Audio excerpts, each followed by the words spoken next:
me romance. Read me romance. Read me romance. Read me romance. You could take a look in a book, that's fine. Or you could sit back, relax, and unwind and read me romance. Read me romance.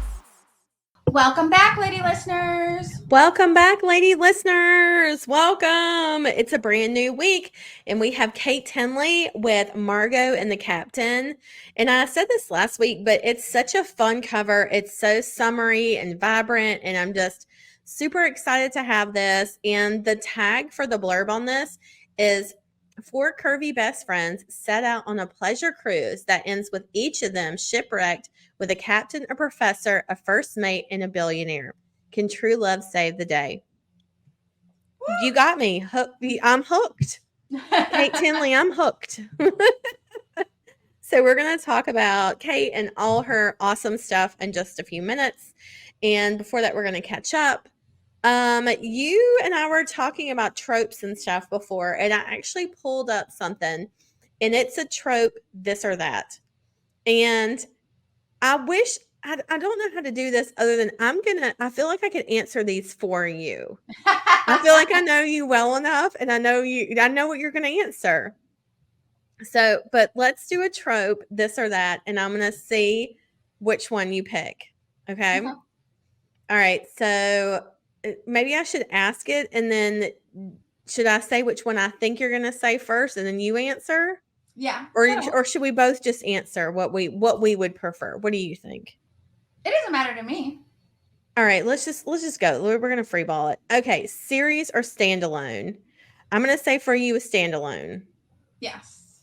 Okay. I prefer a series. Generally, it depends. I was going to say that. I was like, you like to go on. Yeah, I like a good one. Now, I don't necessarily need a series in romance, though.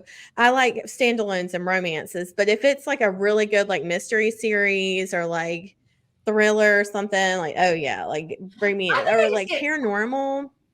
I know a lot of series are standalone, but when I like see one and I read the book by and I'm like, oh, I really want to read that, and it's like book 5 in the series, I'm like, oh, I might be in over my head. Even though it says it as a standalone, I'm still like, I don't know. I know. I feel the same way too. I almost feel like I would rather it just not say it was part of a series. Like, oh, maybe it's in this world, but they're not numbered. Yeah. I don't know. But then like part of me wants to go in order, and I'm like, if I was somebody that was out of order reading it. But I mean, not always, because sometimes I'll see a book and like the first book is like A Widower or Friends to Lovers, and I'm like, I can skip that one. I can get notes from like Goodreads or whatever, and then go to the next. Yep. And sometimes it'll make me go back. Sometimes. Oh, exactly. If it mentions them and how they got together, then yes. If they're like, oh, they spent like 10 years apart but never touched anyone else, you're like, okay, I will check that story out. You're like, and I just one-clicked. That's how you got me. The next one is enemies to lovers or friends to lovers. Enemies to lovers. Both of us, hands down, both of us all day long. You can get that friends to lovers shit out of here. Yeah. Hilarious banter or emotional ruin? Hilarious banter. Yeah, I was gonna say you're definitely a hilarious banter. But I will say though, you don't like emotional ruin, but sometimes you'll read a book and you'll be like, this one just tore my heart out. I loved it. And it was so good. I know. I have to be tricked into it. I was going to say, but you got to be tricked into it. You don't want to know. Into it, because there's some where I'm like, this ripped me apart, but it was so good. Love triangle or insta love? Insta love. Get out of here. So easy. But the thing is though, it's like some of my favorite books have been love triangles, and I don't know why. Again, I'm tricked into it. Maybe the love triangle's like, she's giving too much attention to the cat and he's getting jealous.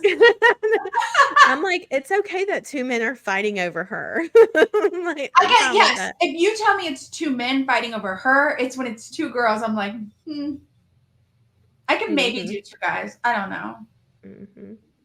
I don't know. Because I'd be like, my hero would just kill him. Yeah, right? Exactly. It would end so fast. It would be over in 2 chapters. That love triangle would not last. Let's write a love triangle where that happens. Great. Mean parents or dead parents? And I'm laughing when I read this because all of ours are dead. Like in the books we write, there's no parents. it doesn't matter to me either way. I like both because you can. Mean parents is like an outside something to deal with that isn't in their relationship, and it's an outside force. And not having parents is another one. They could be lonely in this, so I'll take both. Yeah. Okay, I could take that too. Face on cover or typography on a cover? Like, so I guess people or object covers. I don't care. I don't like a full on face sometimes. Yeah, yeah. No, it doesn't bother me. A pretty cover is what I'm looking for. True. Like a cereal box, got to catch my eye. I'm like, oh, what's that? Again, you're being tricked into this. Yes. Some of these I'm not even gonna entertain, like if a best friend dies or something. No thanks. A cliffhanger ending or heartbreaking ending? Cliffhanger. Yeah, I'd rather have cliffhanger. Yeah, I wouldn't want to have my heart broken. Well, that's not even a thing because it can't be a heartbreaking ending to be a romance. I guess it's like if you think about like 50 Shades of Grey in book 2, you know, when she's like alone and he's gone and stuff. Okay. I guess technically that's heartbreaking, but it's not really an ending though. Yeah. On a book, do you break the spine and dog ear the pages, or are you gentle with your books? I'm not gentle with anything. I was gonna say you're a mess with your books. No. And even your Kindle, you're just like, where is it? Like thrown over your shoulder. So that was like a little list they had. Just when I Googled it, I was like, this is really cute. So it was one of the first things that came up. And so if you want to Google it and do it with your friends, there you go. Just do it. It's one of the first things. But I just thought that was interesting that they had it on there, and it made me think like, oh, what would we have? I bet we could do the newlywed game. You and I, we could knock it out of the park. Oh, we could. Yeah, right? Yeah. Like we had that one Christmas. I always like to come up with a game every Christmas for my family to play. And one year we all played the newlywed game together, but I'm always the host. So I didn't play with my husband. My best friend, it's like our daughter's godfather, played with my husband, and they're best friends.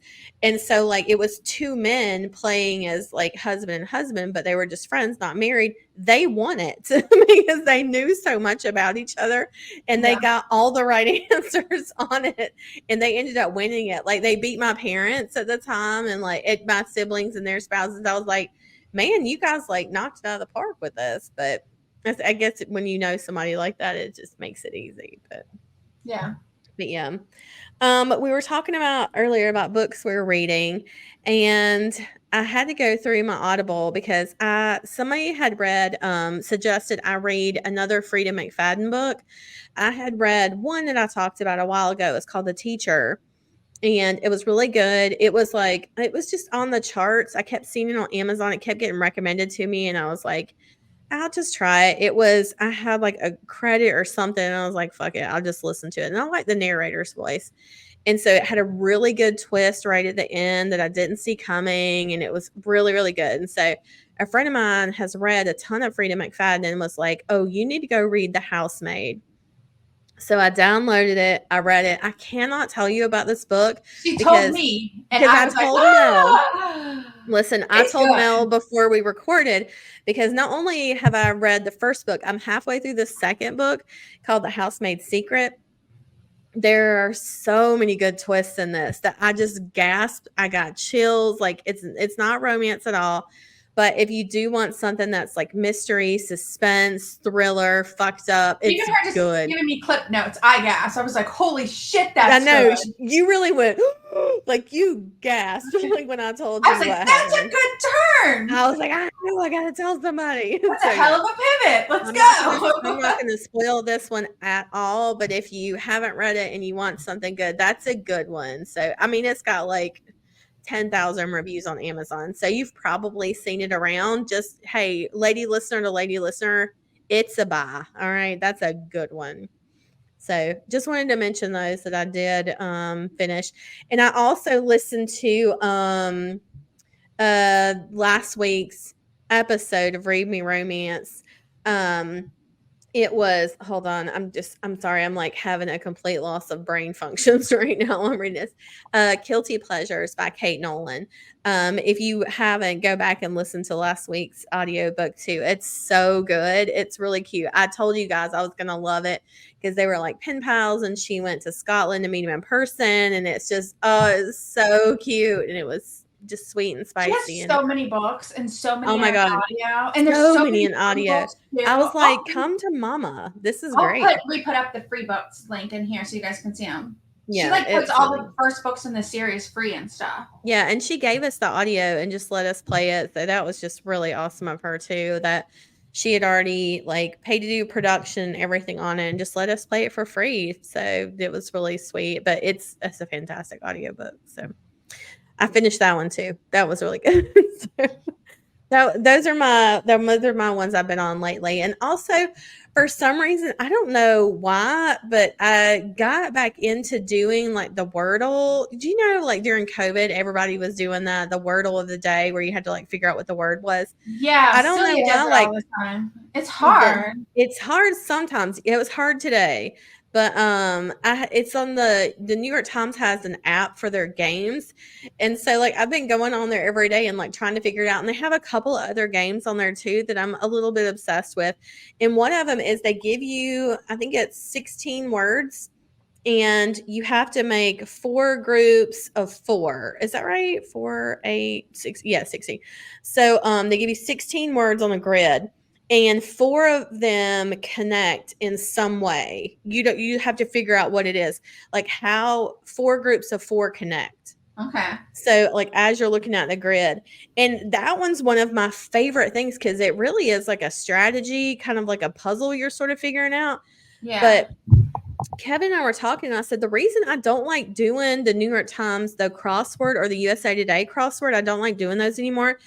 I feel like they're purposely trying to make it to where it is obscure and you can't answer it, or there's like multiple answers for each question.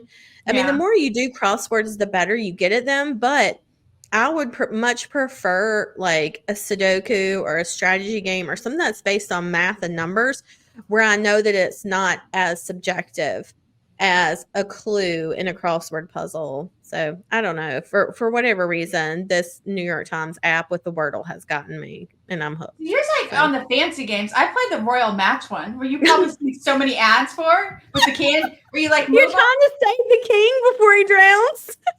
Yes, sometimes you do. I love it. That's just so bonus. Cute. The king, you only get to save the king like randomly every like 200 levels or something. That's like a bonus level when you save the king and you get extra coins. But usually it's these puzzles you have to go through, and you're on teams and you fight other teams. And I'm on teams with people I don't know, but we all talk all the time and having strategies. And that's good. And you can buy other people tokens and shit for your team and crap. It's addictive. That's fun. Well, you know what though? Somebody had said like a while back, I saw somebody post on Instagram where they were saying, I never realized, like, listening to audiobooks, they were like, I don't have a long commute. But she was like, a friend of mine was like, just play a game on your phone while you listen. And she's like, I don't know why I never considered that. So if you've never thought about that, lady listeners, just do that. Instead of scrolling Instagram or TikTok or Facebook or whatever it is you're scrolling, get off of those apps, download like just a game, like a puzzle game. It sharpens your mind, and you can listen to an audiobook while you do it. If anybody plays Royal Match, I'm on Team Rescue Cat. Okay. Team Rescue Cat. They're kind of competitive, so you have to do so much every week. You have to be good? You don't have to be super good. They're like... She was like, don't bring that JV energy into our varsity team. They're not like team. The Korean teams or the Russian teams. They're freaking insane. They have like so many points. Okay. You can't even fight with them. But they're like just below super competitive. Like right there. Competitive, but not insanely competitive. Okay. So, and there's always usually a couple spots left open in the group. So but I want Rescue Cat. I think that's one of the best things that I can suggest is like, if you want to listen to more audiobooks, stop doing that on your phone and put in some headphones, even just one, put in an earbud and put on an audiobook. And then if you need to, because I get that I like to listen to audiobooks when I'm like cleaning or folding laundry, but sometimes I just want to sit on the couch and be in the same room as everybody, but they can't listen to what I'm listening to. So I just put in an earbud and that's what I do when I listen phone. to trials. Yeah. It's play a game on my phone. Yeah. Same thing. So it's like when I have something mindless to do like that, I just always just like when I'm in the car pickup line, I listen to them. I pull up and I park and I put on my audiobook and I just play my little puzzle game on my phone. Mm-hmm. So yeah, I love it. There was the other thing I want to mention was I posted on my Instagram, I posted different paint colors because I want to paint my office. I painted it like a dark gray when we moved in, and it's been like 6 years now, which I cannot believe it. I've been in this house 6 years. Isn't that crazy? That is crazy. So, but anyways, I painted it like right away just because everything was white when we moved in. Like after all the construction was done, we had them just come in with a sprayer and spray everything white. So I just put up a dark gray and I was like, this is a good placeholder. And it's just stayed this color for 6 years. So I'm going to paint it pink. And so I put up like 4 different samples of pink. And I don't know if I'm going to pick one of these or not, but I'm saying all that to say, like, paint to me is easy because I love it. I enjoy it. It's so relaxing. I can paint a whole room in a weekend. Like, it's no thing for me. I've painted my bathroom 3 times. So are you like, gonna paint the cabinets too? No, not the cabinets. No, just the walls. The cabinets behind me will stay white. But because I don't want to fuck with those. But no, I may paint my desk though, because my desk is black. I may paint it white, but I haven't decided. But I'm gonna do that. But the reason I wanted to say all that too was one thing I looked at was I've had like a couple of different rugs in here that had gotten like from like Walmart. Like I said, when we moved in, it was like, okay, I just need a rug right here. Let's get one and put it down. And it was like 2 smaller ones I kind of like just pushed together.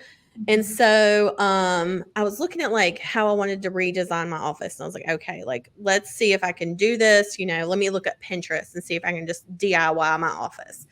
And one of the things I saw in the designer things was like getting a rug like makes a big difference in your room.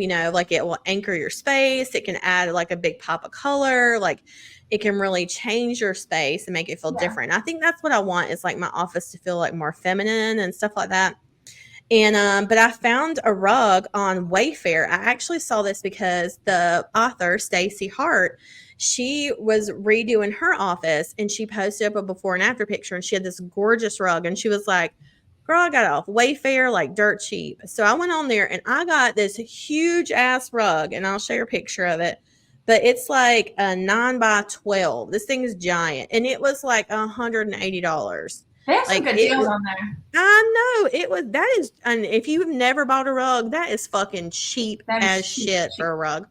And they have machine washable ones like Ruggables. Like they have Ruggable knockoffs on there that look like the new Bridgerton ones that are out. I don't know if you've seen those because they're all up in my ads, but the Bridgerton Ruggables are so fucking pretty. They're like this soft, pretty pink with like this creamy scroll like on them. Oh my God, they're so pretty. So, but they're like $600. So this one was a nice dupe. So I was very happy about it. It's cute. It came today and I put it down myself. So yeah. But anyway, so if you're looking for any sort of like decorating on the cheap, Wayfair, and that's the way to go. It's nice. So I was like, why didn't nobody tell me about this sooner? So yeah. But I posted up some colors on my Instagram and I was like, tell me which one you like. And there's a couple of different ones. And there's like this smoky pink color that I really like. And it's kind of like a dusty rose sort of shade. And it's really pretty. And I was like, maybe I'll do that. So I don't know. We'll see.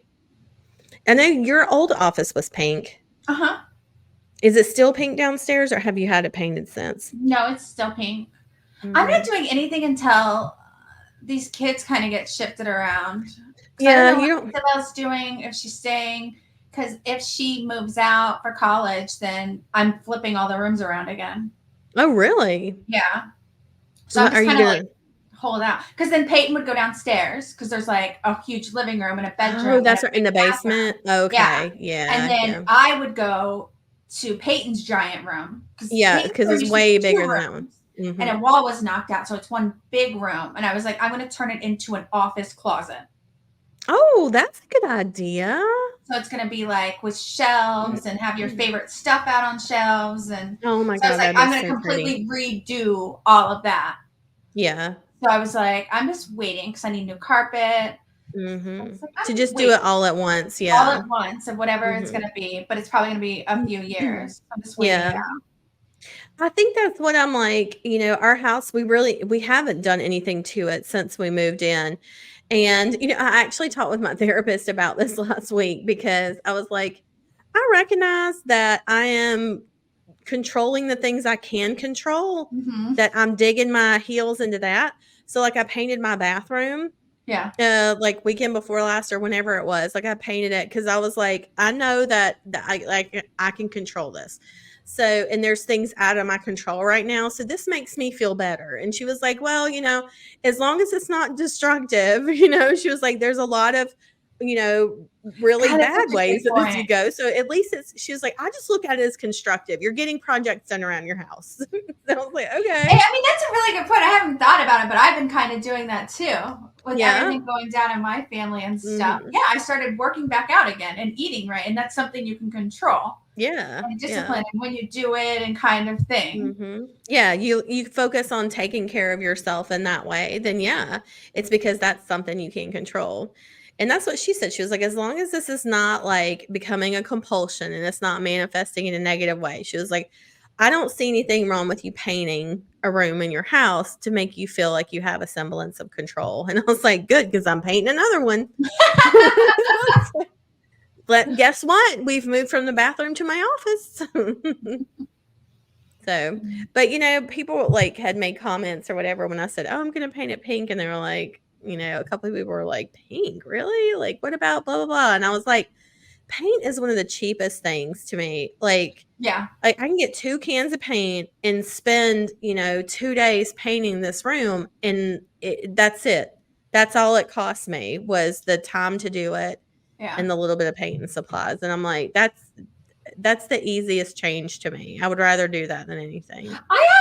I painted my old office pink. My old house, I'd painted one whole accent wall pink. And it never bothered me. I wasn't like, oh shit. And I have done other projects where I was like, what the fuck were you thinking? And I don't think I've had any Wait, huge is that when you painted your room black? Or was it that was my first house I had by myself. My old house. Yeah. I remember you telling me about that, and I was like, you did That was not. back when Trading Spaces was big, and they would paint rooms like orange and red. And I was like, God. I'm going to do these. And I was like brown or something. I painted like my living room red with black trim. And like my office was like a bright yellow. My bedroom was like an orange. It was so bad. I lived in this little tiny house. So that was me though. Like my first house that I had by myself, it was tiny. It was 2 bedrooms, 1 bath, a kitchen and a living room connected. It was 900 square feet. And I don't even think mine was 900. You had to go through one bedroom to get to the bathroom and to get to the other bedroom. Oh my God. Like this, my house, it was measuring from the outside. It may have been 900 square feet. Like, it was tiny, but I did the same thing. I painted my bedroom was like plum purple, like Professor Plum purple. And then my other bedroom was like a super dark blue, like it was like a grayish dark blue. And then everything else was like the color was like moccasin was the name of it. It was like this brownish tan color and it was everywhere. That was everything else. Oh my God, it was horrendous. I don't know. I was nuts. My dad didn't care. Came in because he owned the house. He was like, what the fuck did you do in here? I think when I moved out, he just pulled everything out in blue, like spray paint, white everywhere. That's how it was with this house. Yeah. When we got done, I was like, just do everything white. And it was like, they just came through. Because again, like when we bought it, the ceilings were yellow. The baseboards were yellow and orange. Like it was wild. They had painted this house crazy colors. So they just came through with a sprayer and they just blew everything.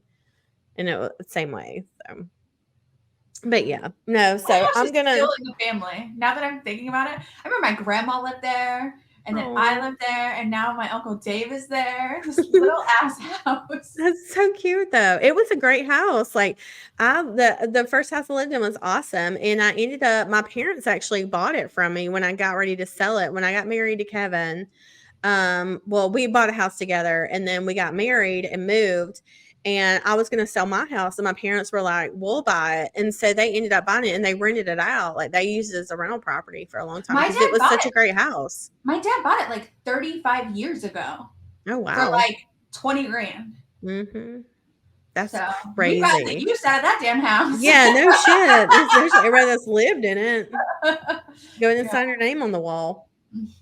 All right, let's talk about Kate Tinley and Margo and the Captain. We've been chit-chatting long enough.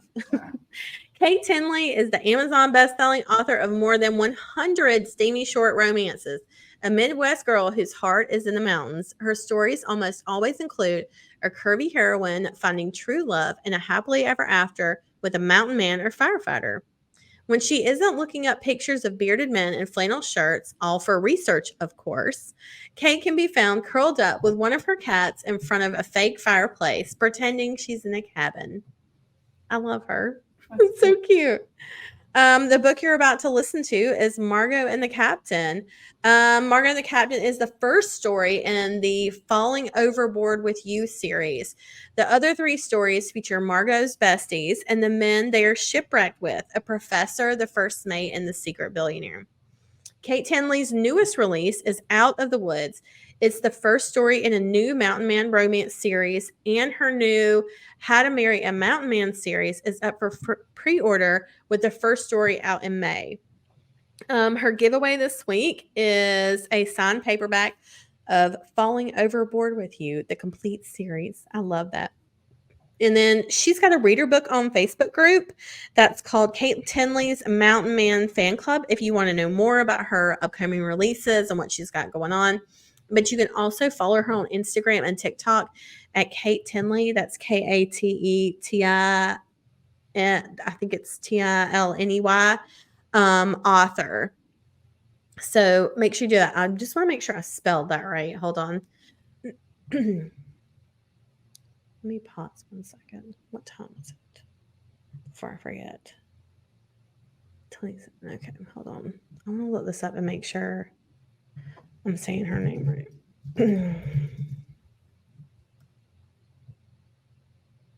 Oh my gosh, I wonder if it's Tilney and not Tinley.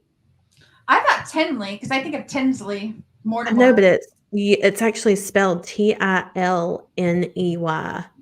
not Tin. I've been spelling it wrong. I think it's Tilney. Shit. Oh well. Tilney. Yeah, I think you're right. Okay. All right. Hold on. Let me write this time down so I don't forget to tell Lola.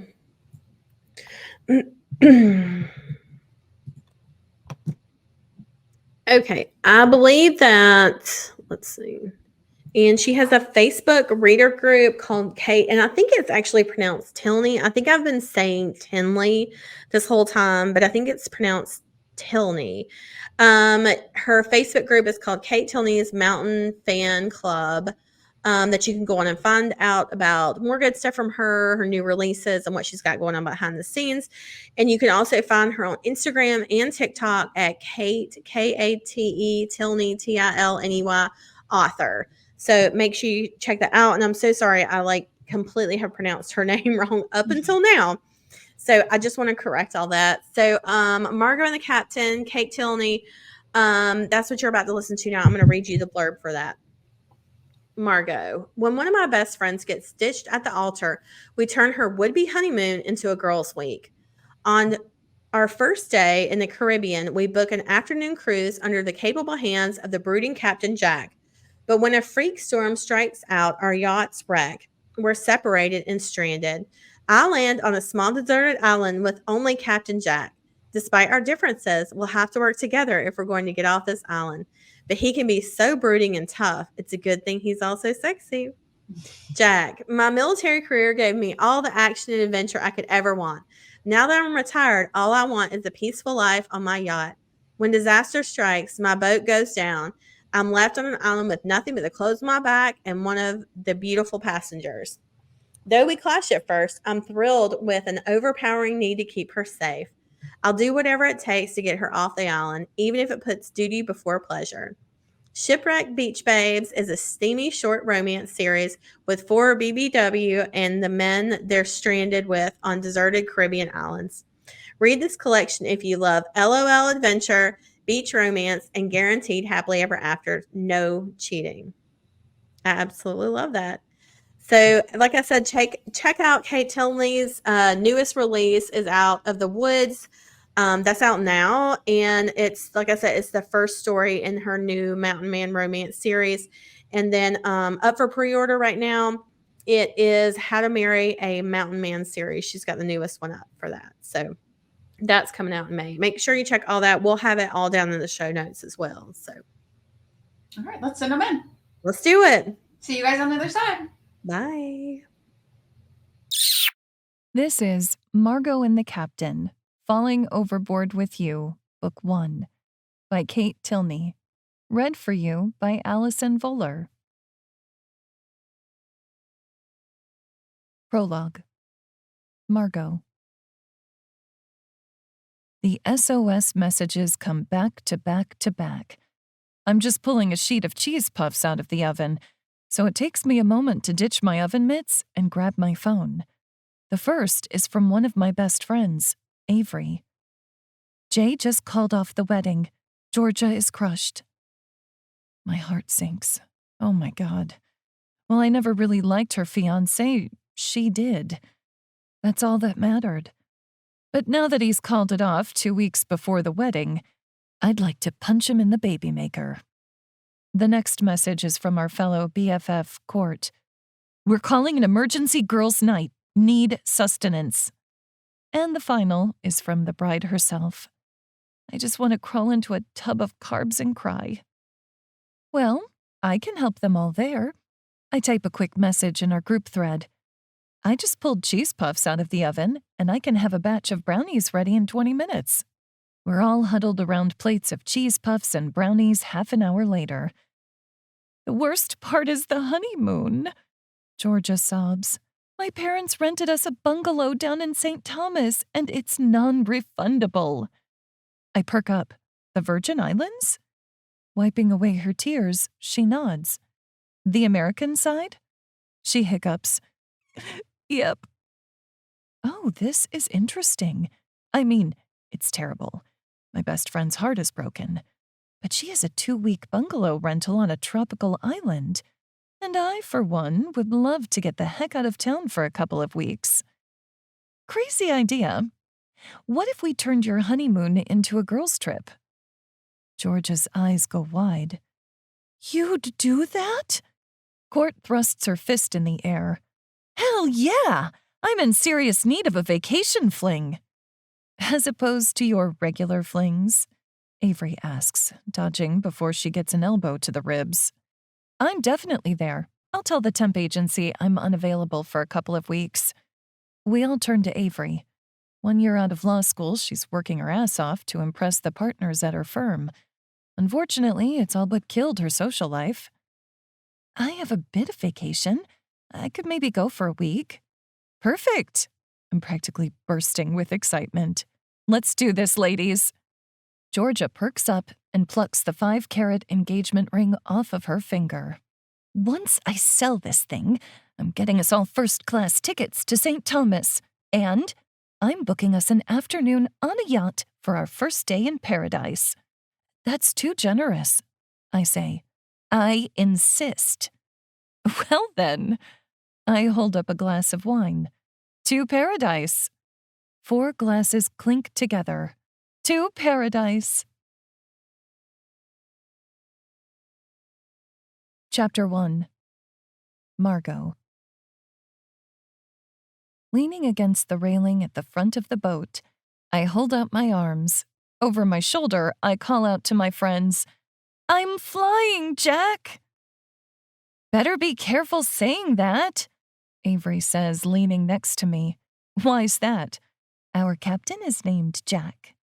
Oh, Remembering the scowl on his handsome tanned face as we boarded, I figure she's right. He probably wouldn't find my Titanic references very amusing. All the same, I'm about to shout out, "I'm the king of the world!" when her words hit me again. Wait a minute. Did you say we're on a boat with Captain Jack? That's what he says. I hop off the ledge and back onto the deck.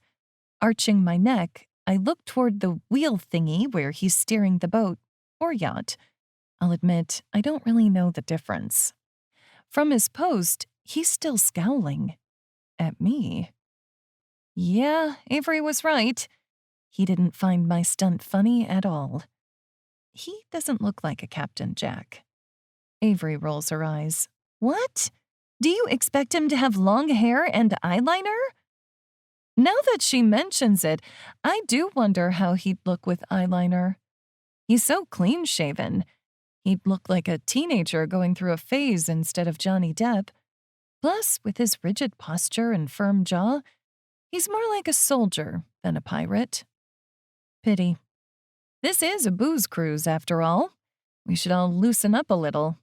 Plus, poor Georgia is nursing a broken heart. And based on her greenish complexion, it looks like a case of seasickness, too. I'm going to go talk to the captain. Avery grabs my arm as I pass by.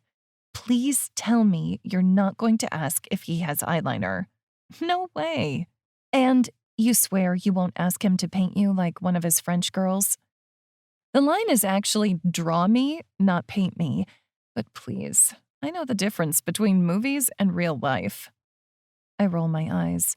Just because I like quoting movies doesn't mean I'm obsessed or anything.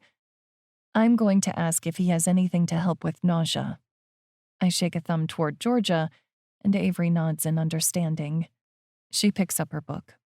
Are you going to read that the whole time? She lifts a shoulder. The spaghetti strap on her cover-up slips off. I might as well. It's too cloudy to tan, and the water is too choppy to see any dolphins or sharks. She makes a good point, but that doesn't mean she can't still have some fun. It's our vacation. Or you could talk to the professor. I gesture to the only other passenger aboard the yacht. He's cute. She buries her nose deeper into her book. Humming "My Heart Will Go On" to myself, I make my way toward the platform where the captain is standing. The boat sways through the choppy waters as I do, a serious expression on his face. He's studying the instruments on a panel. I clear my throat. He glances up, and my breath catches. Okay, I know I said he was handsome before, but oh my damn, he is really, really, really ridiculously good-looking. With tan, broad shoulders and a chest so tight you could bounce a quarter off of it, he's the definition of a tall drink of water. Which, speaking of, after a couple glasses of champagne, I'd love a drink of water. He also has this messy dark hair and serious brown eyes, and I can just see the hint of a tattoo on his inner wrist. Messy hair, a tattoo? Maybe the captain is less of a Boy Scout and more of a bad boy. Shaking the thought from my head, I flash a smile and wave like a dork. Hey! My friend is feeling a bit sick. The first mate is up and striding past me before I can blink. I'll take care of it. Jack nods in response. Feeling a little weird, I linger a moment longer. The truth is, the weather does suck. It looks like it could rain at any time. Plus, if the waves keep crashing like this, I'm pretty sure having more booze is the last thing I need. Glancing around the tiny room, I see something that catches my eye. What's that? He follows my gaze to where I'm pointing at a thin white box poking out of a duffel bag. Snack cakes. Oh. I narrowly avoid a grimace. I loved those things when I was a kid, but ever since I learned how to use an oven and bake for myself, they make me want to gag. Do you want one? I'm good. Arching my neck to look toward the front, I see that the first mate is handing Georgia a few tablets and a bottle of water. I guess there's no rush for me to get back to her. Last I saw Court, she was looking for a place to take a selfie. And Avery is reading her book. I'm about to ask another question when the boat lurches suddenly. I fly into a wall. The captain reaches out to steady me. His dark brown eyes meet mine. Are you okay? I nod. His gaze lowers over my body. You need to pull your life vest on tighter. I glance down. I was frankly surprised the first mate had asked us to put them on about half an hour ago. It's so awkward and uncomfortable. I must have loosened it. The captain is pulling my straps tighter when the boat shifts again. His face hard as stone, he reaches for the radio. He throws out a bunch of code words I don't totally understand, but I think he's telling someone where we're located and that we've hit some weather. There's a storm blowing in, he explains to me as he flips a bunch of dials. I'm going to turn us back toward land, see if we can outrun it. My heart is pounding in my throat, and I swallow hard against it. What if we can't? He meets my gaze.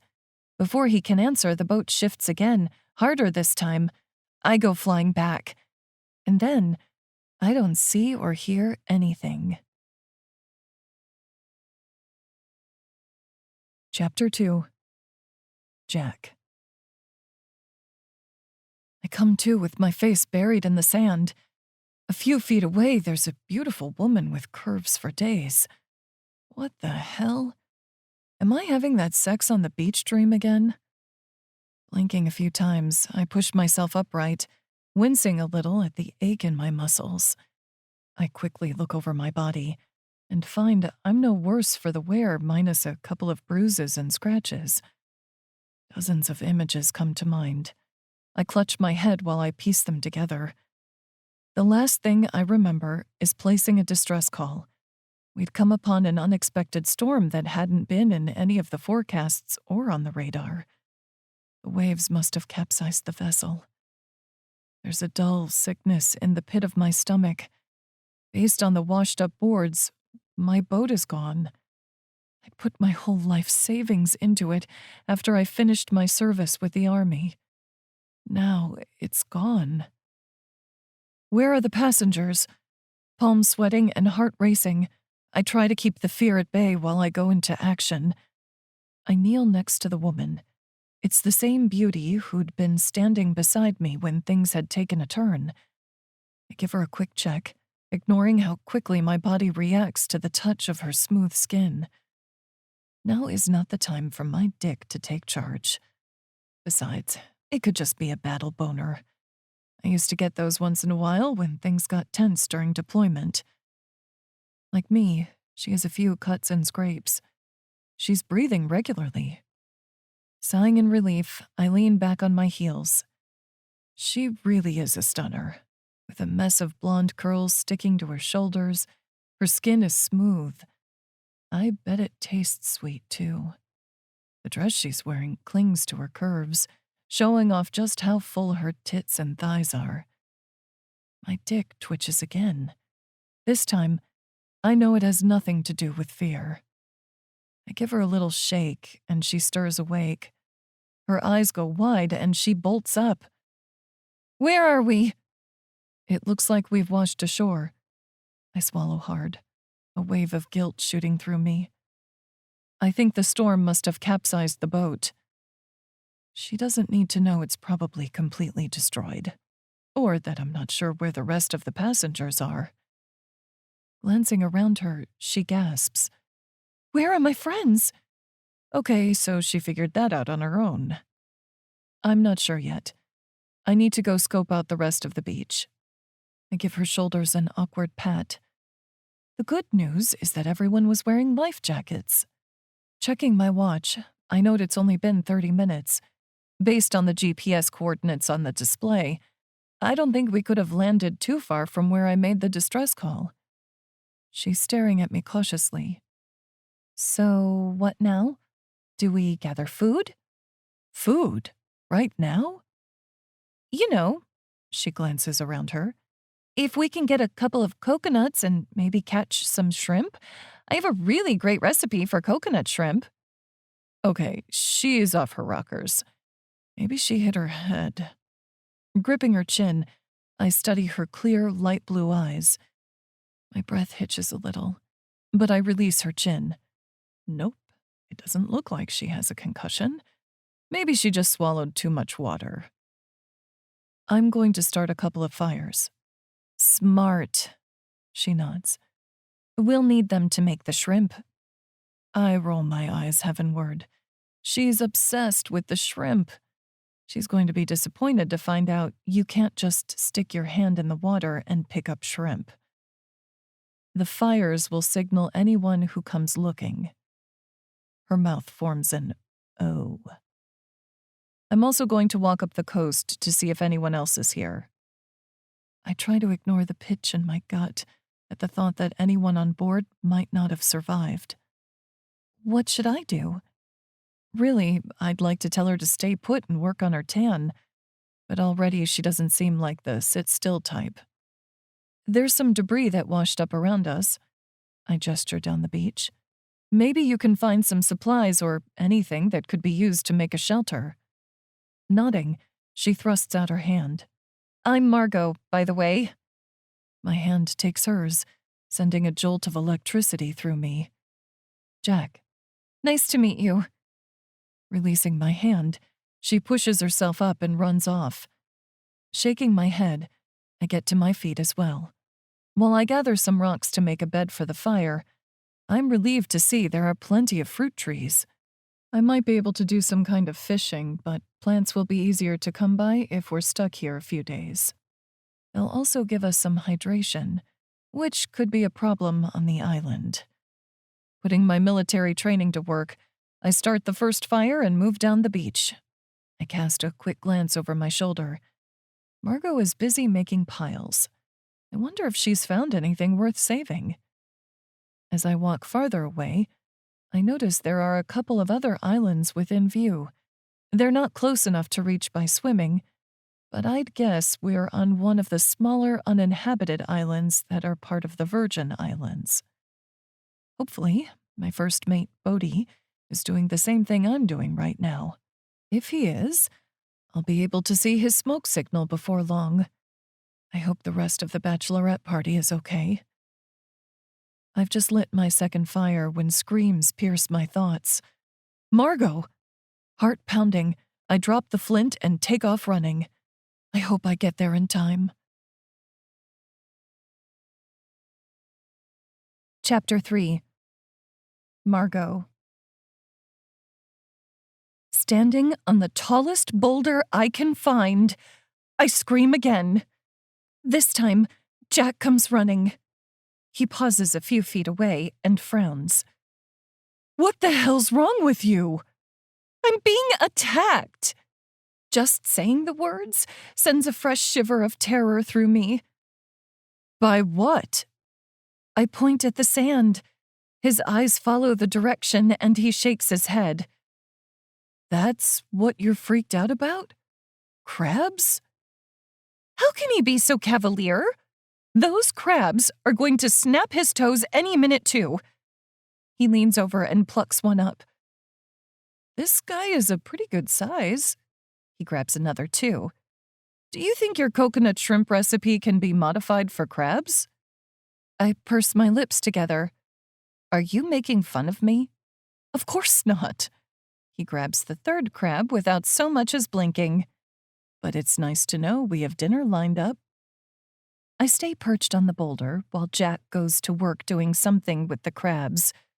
I don't have the heart to watch him kill them. They may have been about to snap off my toes, but still. Instead, I admire the way his muscles glisten with a light sheen of sweat. They seem to ripple under the sun, which has finally made an appearance. I wonder when Jack lost the shirt. Of course, he'll get no complaints from me. There's a sinking in the pit of my stomach as I think about my friends. I have to believe that they've washed up on the beach with an equally sexy and capable hunk of a man. Otherwise, I'll cry. And once I start crying, I'm not sure I'll stop. Hopping off the rock, I walk around the area. I never get so far away that I can't see Jack. At some point, I tug off my life preserver, wondering if it might come in handy until we're rescued. Jack seems pretty sure we will be sooner than later. Once again, I have to believe that. As Jack starts the third fire, I realize things could be worse. I could have been stranded alone. I could still be floating at sea.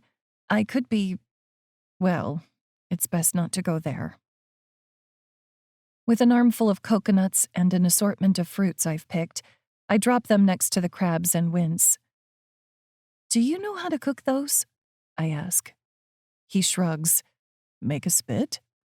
Grinning, I borrow a few of the leftover rocks he's gathered to make the fire.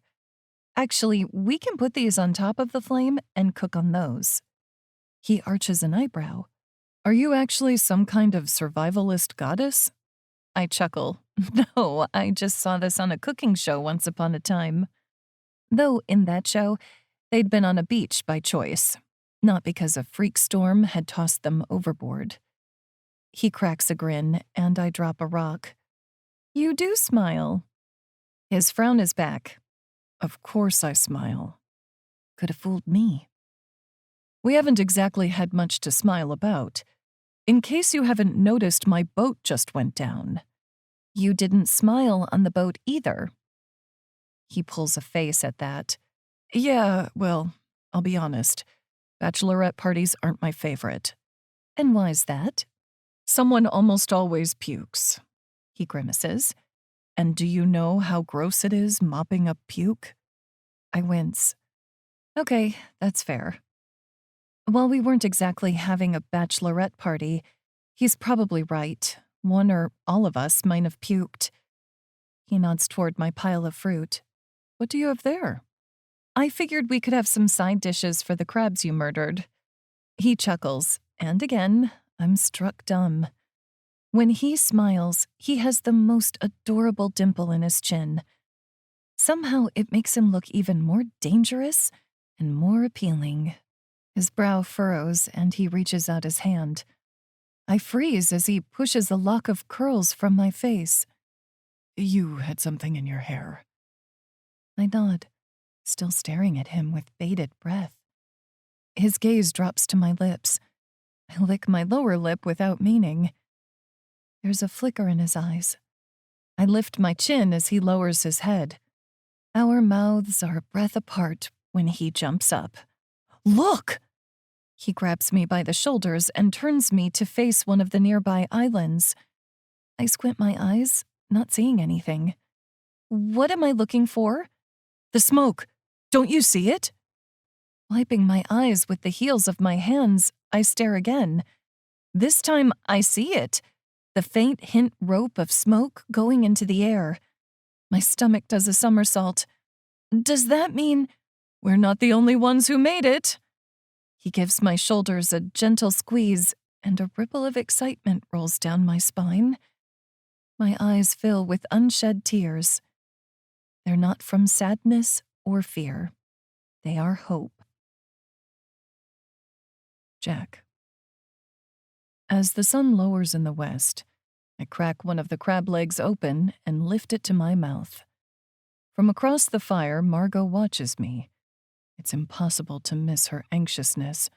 No matter how it tastes, I'm going to pretend it's the best food I've ever tasted. After we saw the other fire across the water, the mood between us changed. There's less tension. Well, less annoyed tension. The sexual tension is so thick you could cut it with my pocket knife. But otherwise, the atmosphere is much more pleasant. I'm not going to mess that up now by saying her cooking tastes like crap. I take my first bite.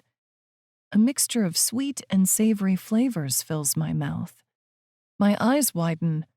Holy shit! This is delicious! How could you possibly throw something like this together with a few supplies? Her shoulders relax in relief, and she takes her own small bite. It's amazing what a little bit of fresh coconut milk and mango juice will do to flavor a crab, I guess. It's fucking incredible. And I'm not just saying that. Are you a cook or something? She shakes her head. I mean, I cook in my free time, but I work for a temp agency, secretarial work mostly. Sounds boring. It is. She flashes a grin. Luckily, I have an active imagination. That's a good thing. I've always been pretty good at entertaining myself and cooking. She shrugs. My parents worked all the time. They weren't around a lot when I was little, so I watched the movies we had over and over, and I taught myself how to cook.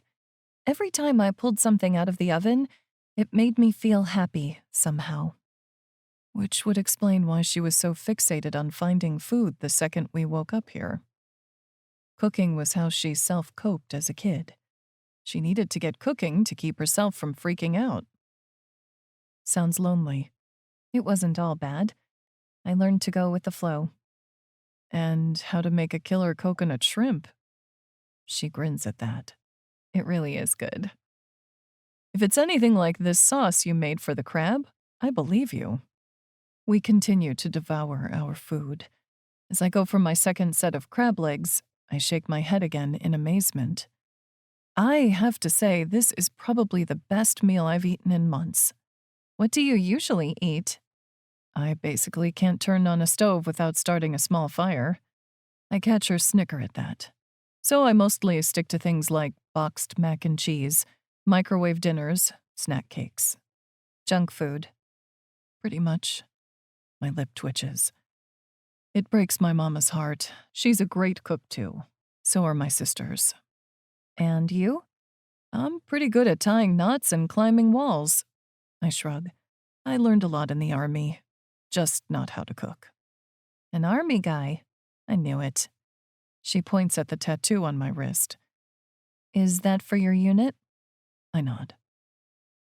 I was guessing you were a Boy Scout, but ex-military was my next guess. Hey, I was an Eagle Scout back in the day. Of course you were. Then her face bursts into a bright smile.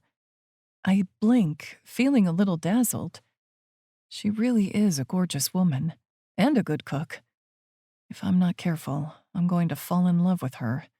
That's the last thing I should do right now. As the captain of my boat, it's my job to keep her safe, to get us both rescued, to find the others. Much as I'd like to pull her into my arms and make her mine, I shouldn't. I can't let anything distract me from getting her to safety. Even though I'm sure she'd be one hell of a distraction. Chapter 4. Margo. After 2 days on a desert island, a few things are becoming pretty clear. If I had a paper and pen to write a captain's log of some sort, I'd probably write down the following observations. 1. A girl as pale as I am should always carry sunscreen. My skin has turned the grossest shade of pink, and I'm trying not to think about how much it hurts. 2. While this isn't the way I would have picked to have it happen, it's really nice to have so much fresh produce for cooking. 3. Jack is undoubtedly the sexiest man I've ever met, and I want him bad. But after our near kiss that first day, I've gotten nothing from him. Instead, we spent most of yesterday restocking the fires across the beach and gathering more fruit and wood. We've assembled a little shelter of sorts with some of the debris that washed up on the beach with us. Yesterday, we also found a little freshwater spring. All in all, we're in pretty good shape. I'm just bored. Couldn't we make a boat? I ask. Jack looks up from where he's creating a spear to try his hand at fishing. We don't have enough wood, not to mention nails or caulking glue. He's probably right. But I fight a twinge of disappointment. How about we go swimming? He shakes his head. I don't think we should go any deeper than we can stand for now. Why not? Sharks.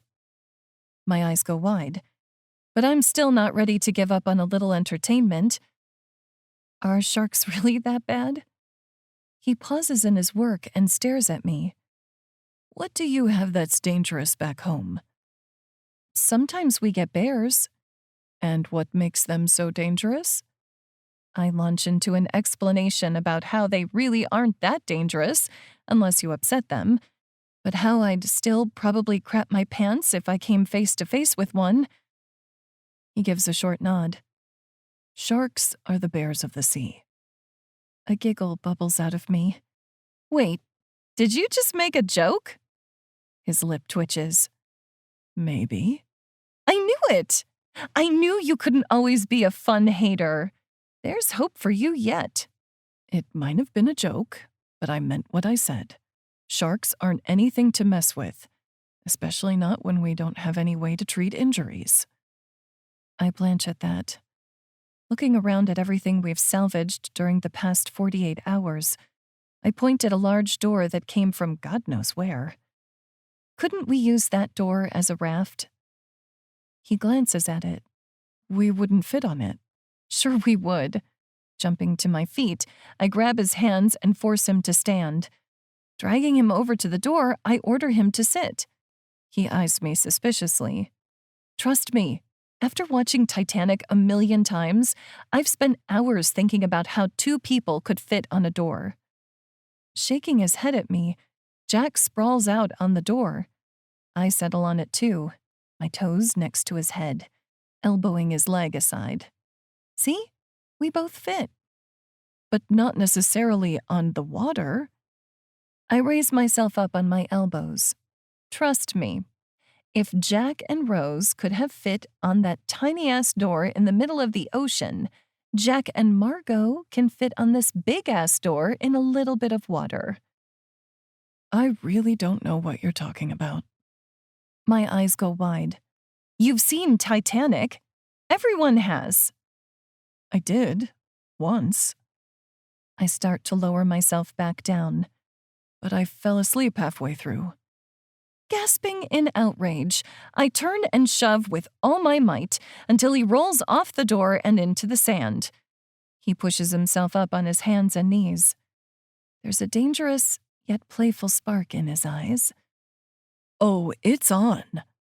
Before I can blink, Jack has his arm around my middle, and he's pulled me on the sand too.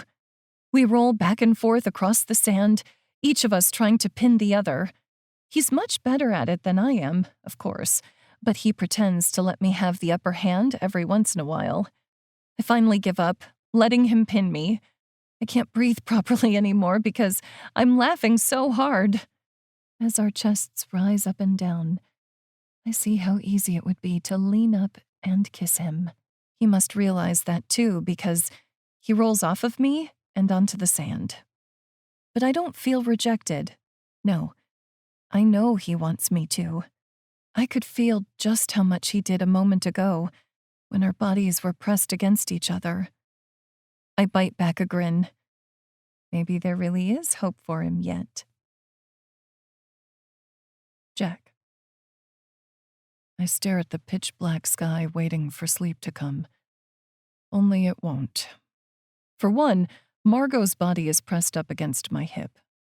Every time she so much as moves, it takes all of my willpower not to grab a hold of her and show her just what I'd like to do with her luscious ass. 2. Margo is just kicking off what must be hour 3 of explaining the plot of Titanic to me. Not just an overview, no, we've gone scene by scene, with dialogue, summary. The real movie put me to sleep when I was little more than a kid. But now, her version is keeping me awake. But maybe that's only because I keep imagining ways of shutting her up with my mouth and body. Giving up on the notion of sleep, I flop on my side so I can see her better. There's no moon tonight. It's hidden behind a mass of clouds that's rolled in. But with the freshly stocked fire burning, I can make out her features. There are her breasts. My hands itch to reach out and cup them in my hands, lifting each nipple to my mouth in turn and sucking on them until she cries with pleasure. There are her full hips. I can imagine my fingers sinking into them as I drive into her over and over, pushing her to the edge until we're both satisfied. I'm tempted to reach down and give my painfully hard cock a squeeze. but it'd be rude to yank myself in front of her. I'm going to have to find some privacy soon, or my blue balls might fall off. Margo is just getting to the part where Jack and Rose have apparently steamed up the windows of a car on board the ship. I'd like to fog up some windows with her. I'm contemplating faking a snore when I feel it. A drop of rain. Then there's a second, and a third. I bolt upright, and Margo stops speaking. She looks at me with a doe-eyed stare. Is it about to rain? I nod. Quick, come with me. Grabbing her hand, I lead her toward the makeshift shelter we've created for this purpose. It's a little snug, which is why we haven't slept here before. But there's no time like the present. Before we reach it, the heavens open and a shower of rain pours down on us. Our hands and bodies are slick as we reach the entrance. We collapse, for some reason fighting a fit of laughter as we do. Margo flops onto her back, grinning. You really did a good job of building this. It's not very big, I muse. It's big enough. I gaze down at her, amused that her wild curls are now slick. Her dress is once again plastered to her skin.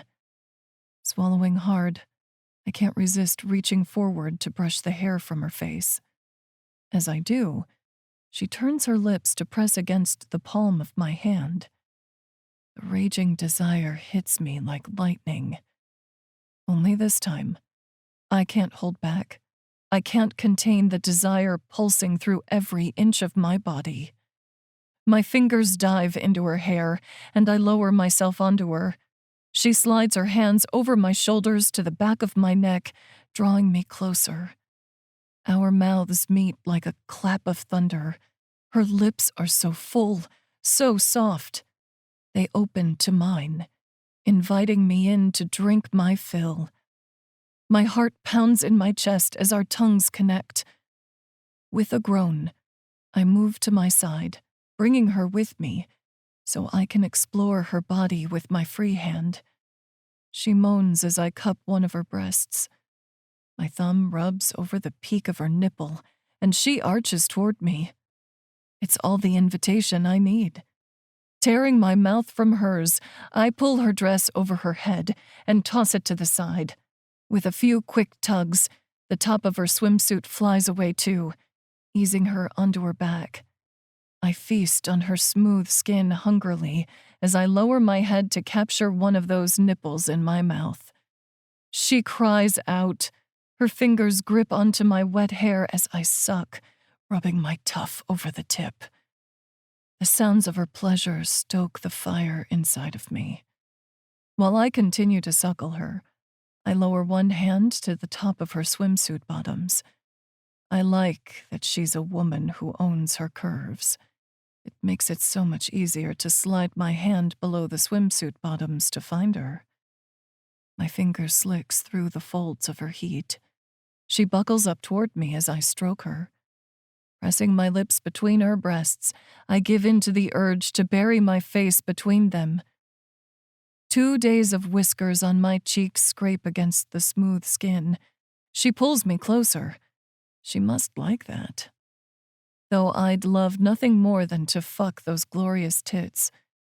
That has to wait. Right now, I need to taste her. I lower down her body. She watches me through hooded eyes as I tug off her swimsuit bottoms and toss them aside.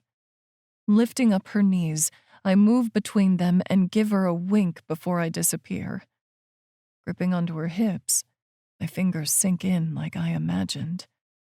I bring her pussy to my mouth. I groan at how sweet she tastes. Better than the mangoes and papayas we've been eating. I lap and stroke. Her breathing becomes more labored. I tease, I taste, I possess. At last, she arches against me and cries. Her shout mixes with the rain. As her orgasm goes on and on, I'm filled with a savage need to make her mine completely. When I lift up to look at her again, she eyes me hungrily, It appears she's thinking the same thing. My God, she's a wonder. And soon, she'll be mine. Chapter 5. Margo. My body is still pulsing from the pleasure Jack gave me. I've never come so hard before. And now that I've had a taste of what he has to give, I want it all. More, I want him to feel as good as I do right now. Pulling him up, I capture his mouth in a searing kiss. I can taste myself on him, and it only makes me wilder. More uninhibited than I've ever felt in bed or on the sand, I reach for the button at the top of his jeans. He groans into my mouth as I lower the zipper. I reach under the cotton of his boxer briefs to stroke his length. God, he's so thick and long. My insides start to quiver again just imagining him burying himself in me over and over again. But first, I want to feel him in my mouth. Tugging away from him, I push him onto his back. He lifts up his hips, helping me pull down the denim and boxers, still wet from the rain. I lean back and stare at him a moment. He's incredible, like a merman fresh from the sea, which is such a ridiculous thought and way too pretty of a term for someone who is all man. Leaning down, I grip his cock in my fist and pump up and down. He groans, and I rub my thumb over the tip, wiping away a bead of liquid. I lower over him, guiding him into my mouth. He hisses through clenched teeth. Then he grabs the back of my head as I take more of him into mine. My lips tight around my teeth. I pull up, stroking him with my tongue. I bob up and down twice before he lifts me up. I want to come inside you. His words make my insides flutter. I want that too. I don't have a condom. I think we're both going to have to trust each other. He nods as he helps me straddle his thighs. I trust you. I trust you too. The words are barely out of my mouth as he plunges into me. I call out his name as I lower, taking him deeper and deeper. His fingers dig into my hips as he guides me while I ride him. We move with each other in a near-perfect rhythm.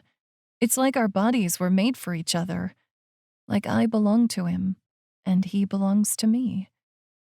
I feel the familiar tug growing in my belly as I throw my head back and cry out again and again. The roof of our shed echoes mere inches over my head. His fingers dig into me even harder as he thrusts up. My orgasm explodes, gripping onto him as he pours himself inside of me. I collapse on his chest. Our breaths are raspy and quick. He gives a light chuckle, and I grin. But when I do, the feeling of euphoria disappears. As I listen to the rain pelt the door above us, I can't help but feel bad. You okay? I nod, burying my face against his chest. What I'm feeling for him is so much, too much. We barely know each other. We're stranded on an island. We can only assume my friends are okay. But maybe they aren't. To be feeling this kind of joy seems wrong. And I can't say that to him, not out loud. Luckily, he doesn't press the point. Instead, his hand strokes my back, soothing away some of the tension. His lips press against the crown of my head. I'm incredibly lucky. I wound up stranded with a man, this man, who has captured my heart. He's protected me and kept me safe. He's made me laugh. And now he's filled me with a joy I wouldn't have thought possible under the circumstances. How long can it last? Chapter 6. Jack. I can't seem to stop grinning like a lunatic. Neither of us got much sleep last night, but when you replace sleep with mind-blowing sex, that's never a bad thing. Unfortunately, Margo doesn't seem to have the same positive outlook today, though she eagerly met my good morning kiss, and where that led, she's been pretty quiet ever since. She still put together an impressive spread for breakfast. She borrowed my knife to make a fruit salad of starfruit, mango, and papaya with some coconut shavings. The woman could open a restaurant here. I'd be her only customer, but I'd always be satisfied. I finished my last bite and tried to ignore the gnawing in the pit of my stomach. The Margo sitting across from me, kicking the sand while staring blankly at the ocean, isn't the same Margo I've come to know the past few days. It isn't the Margo I'm falling for. "Are you all finished?" she asks suddenly. I nod. She reaches for my empty coconut half, and I grab her hand. She glances up, her mess of blonde curls spilling over her forehead. "How are you?" "Oh, I'm fine." She sits up a little straighter and flashes a grin that doesn't quite reach those pale blue eyes. "Really? Because you seem distracted. Are you feeling okay?" "I feel fine." She keeps saying she's fine. She doesn't look or sound fine. Seriously, honey, what's going on? When she hesitates, I lift her hand to my lips. "Whatever it is, you can tell me." Letting out a sigh, she tears her gaze from mine. "What happens when we get off the island?" Now I understand. I brush the hair away from her face and cup her cheek. This wasn't just a one-time thing for me. Her lips curve up into a smile so dazzling, it warms me to my core. "Me neither." "Good." I lower my head and brush my lips against her. "Then we'll figure out the rest later." The brightness of her smile dims somewhat. Again, she seems to have something else on her mind. "Go on," I urge. "You can say anything to me." We're on a desert island. We might as well say whatever we want. There's no one to hear us but each other and the coconuts. "I'm so happy," she says at last. "Really?" She could have fooled me. Still, I can't help but grin. I'm happy too. "Isn't it wrong to be so happy at a time like this?" It would be wrong to fight the feeling. I lean forward and brush my lips against hers. It's like sunshine after the rain. Kind of like this morning. Exactly. I give her hand one more kiss and release it. "Okay, let's get our day started." She arches an eyebrow. The light is back in her eyes.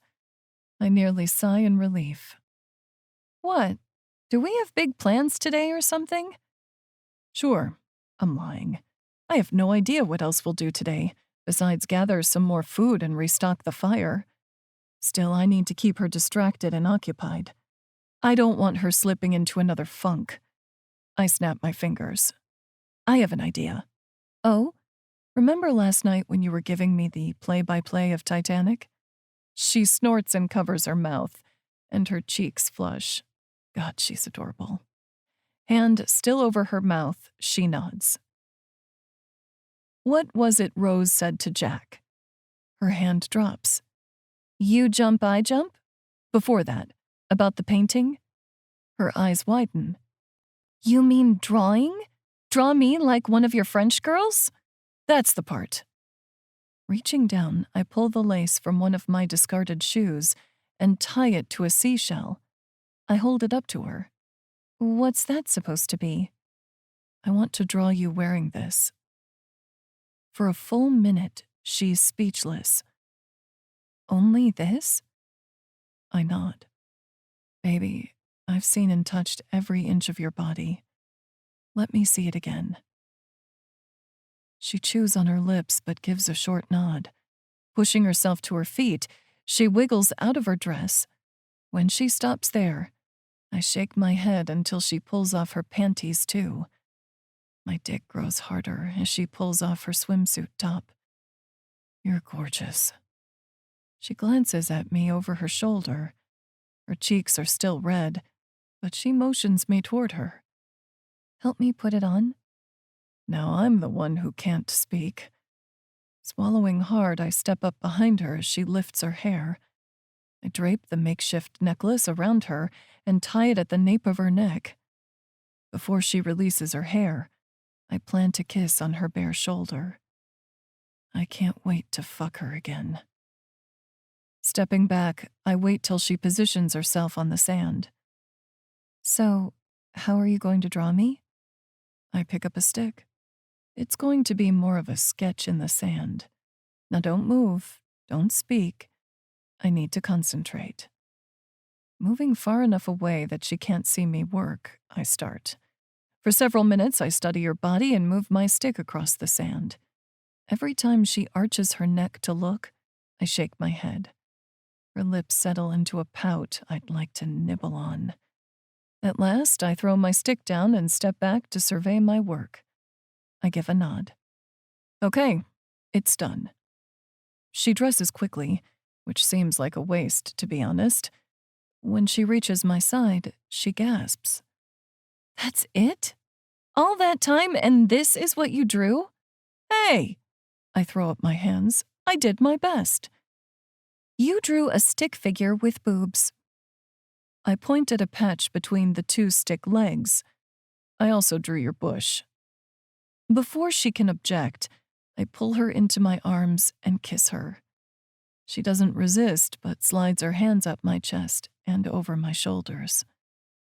For a second, I think about pulling her to the ground and making love to her, but I can hold on a little longer. The water is calm now. Want to try your raft idea? So you agree the door is big enough? Margo thrusts her fist in the air victoriously. Chuckling, I shrug. Maybe we'll get lucky and find some shrimp. Chapter 7. Margo. I swear, I can hold my breath underwater for 3 minutes. I shake my head. Impossible. Jack arches an eyebrow. Ooh, that sounds like a dare, honey.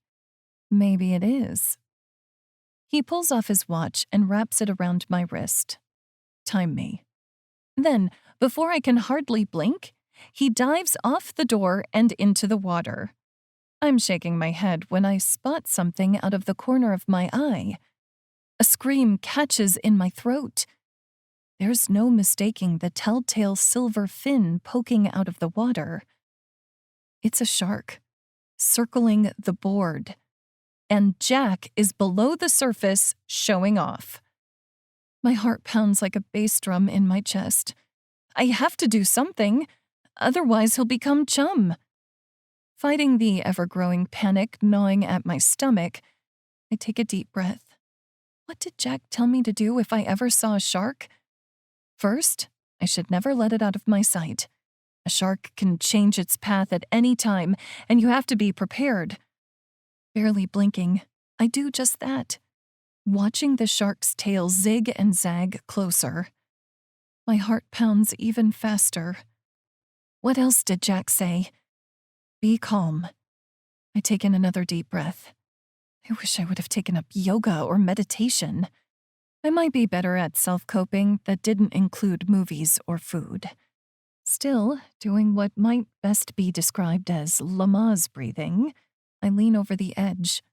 I know I need to keep my eye on the shark, but I also need to find Jack. I'm still staring at the shark, preparing to tear my gaze away for 1 minute, when a dark head pops up out of the water. Jack flashes me a grin. So, how'd I do? His grin slips as he catches the expression on my face. What's wrong? There's a shark. His eyes widen, and he glances over his shoulder. I reach out for him, and he grabs my hand. The door sways underneath me, and at this moment I don't care if we capsize. Whether we're in or out of the water, we're facing this shark together. My eyes burn with tears, and I brace one hand flat against the board as I pull with all my might. I will not lose Jack now, not when I've finally found the man I want to spend my life with. He's halfway up the board when I steal a look back at the shark. It's coming closer. Jack's legs are still hanging over the edge. There's no more time. Grasping one of the branches we've been using as an oar, I wait. When the shark is a few feet away, I jab its head. The shark jerks back, giving Jack just enough time to slide the rest of the way up. Oh my God! I set the branch back down and cup his cheeks between my hands. I thought it was going to eat you. You did good, baby. He leans to brush a kiss over my lips. And I'll thank you for that properly later. But right now, we have to keep moving. I glance over my shoulder and see the shark fin sailing through the water. Fast this time. A second later, the board lurches. I'm not sure we have time to get to shore. What are we going to do? I hate that there's a whimper in my voice. Jack glances around us, his military training in full force. He barely looks winded from the excitement. Then he points ahead. There's a rock formation popping out of the water over there. If we can get to that, we might be able to jump on top of it. We'd be safer there. We row? Jack nods. Turning, I reach for one of the oars as the shark rams the door. The force sends me and the stick flying over the edge. I hit the water and swallow a mouthful of water. The salt from the water burns my eyes. I can't see how far I am from the door even as I bop back up to the surface with the help of my life jacket. I can't get back to the door. I can't tread water or risk attracting the shark. Panic settles on my chest, making it impossible to breathe. This is how it ends. I survived a shipwreck and an attack of crabs. I didn't even get to tell Jack that I loved him. Choking on a sob, I cover my face. If the shark is going to get me, I don't want to know. The water shifts. Something grabs me around the middle. I open my mouth to scream, but again nothing comes out. Did the shark grab me? I'm too shocked to realize that I'm being pulled away. My vision is still blurry, but I'm just able to make out the form of a human. Not a shark. Jack. Somehow sensing that the best thing I can do now is to go limp, I do just that. It feels like seconds, or hours, pass when I'm pulled upright. Jack grabs my chin. Can you climb up these rocks? I nod. He releases me and gives me a boost, even as I reach for a spot on the side. Though I'm clumsy and slip and slide as I climb up the small rock formation, I get up to the top. Jack joins me a second later and pulls me against him in a fierce hug. Down below, the shark rams its head against the rock and pulls back to circle. Tears stream down my cheeks. My eyes burn, but I don't care. He's alive. I'm alive. We're together. Right now, I don't care where that shark is. I know we're safe for now. Leaning back in his arms, I gaze up at him as well as I can. Are you crazy? You could have been killed. Why did you jump in? He raises a hand and brushes the wet strands of hair from my face. You should know the answer to this. When I just shake my head, he grins. You jump, I jump, right? A giggle bubbles out of me, mixed with a sob. You remembered the line. I remember everything you've told me. I swallow hard against the lump in my chest. Then remember this. I love you. Whether or not we get off of this island, I love you with all of my heart, and I always will. Oh, honey. His fingers slide into my hair, and he brings my lips to his. The kiss is so soft and sweet. It tugs at my heart. I try to deepen it, but he breaks off. I love you too, and I will get you off of this island. He's so serious as he says each of those words. I know he means every last one. I'm about to ask him how long he thinks we'll be stuck here on this rock, when thunder sounds overhead. Oh, great. A thunderstorm. Again.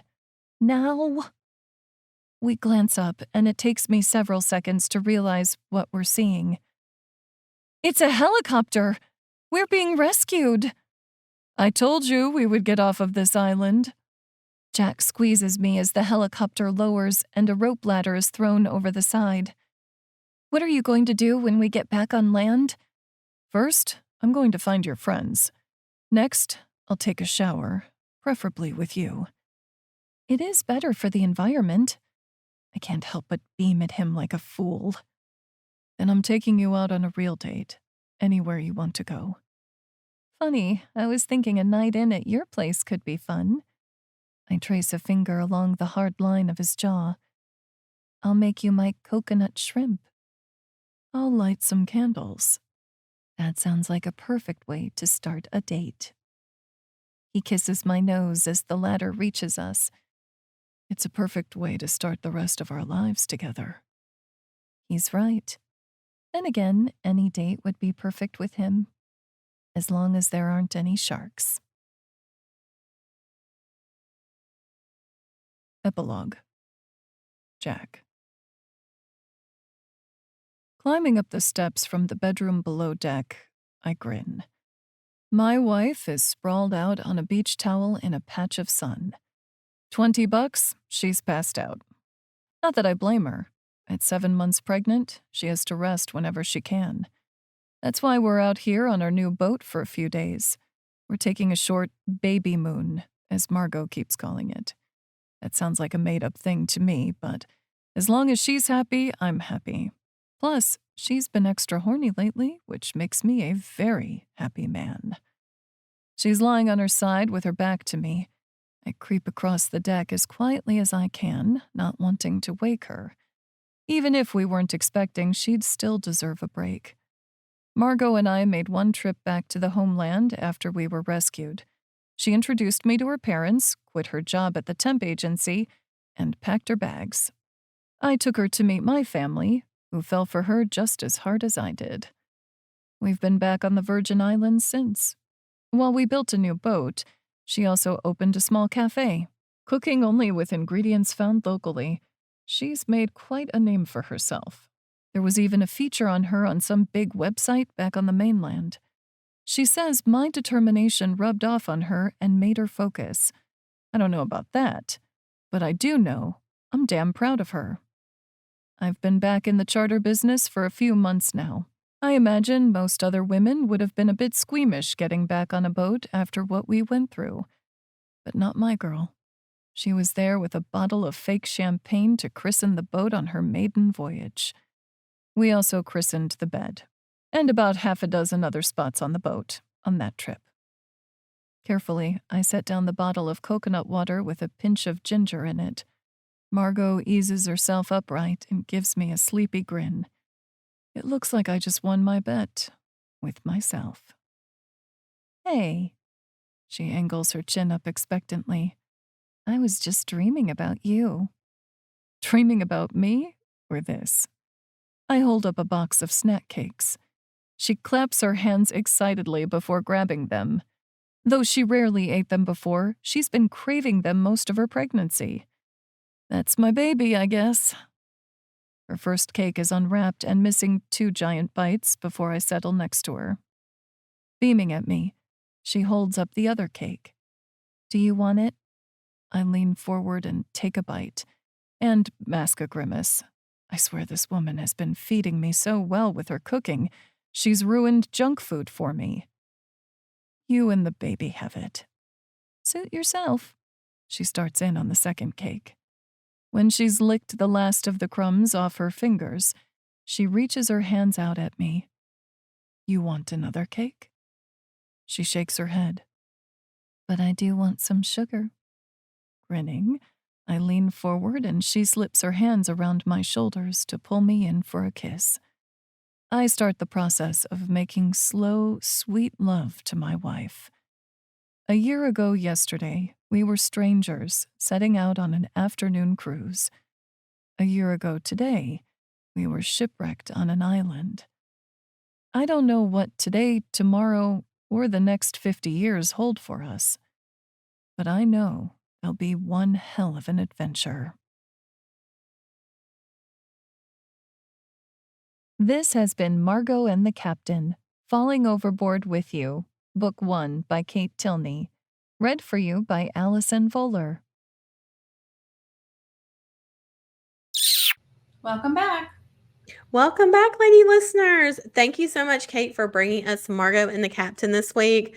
I'm super excited, and I just have to know if this is based off of any of the Below Deck characters from that reality show.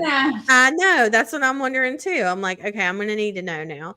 But this is so fun. I love that all of them are connected. And of course, all of the 4 passengers end up on 4 different islands with a boy and a girl on each island. I'm like, obviously, this is like, what? Somebody say what? Anyways, this is awesome. Thank you so much to Kate Tilney for bringing us Margo and the Captain. And up next week, we have Lucy Eden. Woo! She is back on the podcast with us with The Art of Stealing His Heart, which I'm super excited. And I'm pretty sure she said this book was based on Alexa Riley. I don't know. I don't know if that was the one she sent in or not. We were talking about it back and forth. But this is her 3rd time on the podcast. She might be our first 3-peater. Damn. The first one. I think she might be the first one who's done it 3 times. I cannot remember who else has done it 3 times. I'm going to have to go back. She was so cute when I was like casting for this season. She was like, hey, if you want to make it a hat trick, I'm down. And I was like, let's fucking go. Let's do it. I love her. I love her so much. So awesome. All right. We'll be on the lookout for that. All right. Tell them what to do. Fuck your day up. Make sure you're a bitch. Don't be a dick. Bye, guys. Bye. Read me romance. Read me romance. Read me romance. Read